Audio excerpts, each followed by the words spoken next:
இல்லை நாளைக்கு public exam கடைசி எக்ஸாம்டா ஏழு இல்லை உங்களை தான்டா ஃப்ரீ ஃபயர் முத்தி போச்சு போல. ஏய் கல்யாணம் முடிச்சு 2 குழந்தை வச்சிருக்க, நீ எல்லாம் பேர் போற, நீ படிச்சுக்கிருக்க. நீங்க படிக்கிறாங்களாக்க? இந்திய வரைபடம் மேப்பு இதுக்குள்ள தாண்டா இருக்கு. வார குட்டி இந்தியாவே உள்ளதாண்டா இருக்கு. இந்த இது என்னடா புக்குக்குள்ளே ஒரு புக் இருக்கு. என்னடா பண்றது? இல்ல இந்த பிட்ட ஒரு லிஸ்ட் போட்டு வச்சா பையில எங்கிட்ட வைக்கிறது? இந்த பிட்ட கொளுத்துரும்டா. கொளுத்துறா கொளுத்து. ஏய் பிட்ட கொளுத்தவாடா. ஏய் உடல் மண்ணுக்கு உயிர் விட்டுக்குப்பா.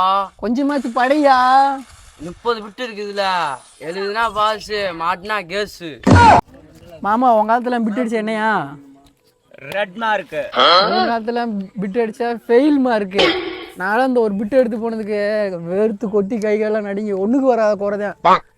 இப்போ இவ்வளோ பிட்டு எடுத்து போகிறேன், புக்காக இருக்குது. இந்த மாதிரி பிட்டு அடிக்காதீங்க, கொஞ்சத்துக்கு கொஞ்சம் படித்து நல்லபடியாக பாஸ் ஆகி ஒரு நல்ல வழியை தேடுங்க.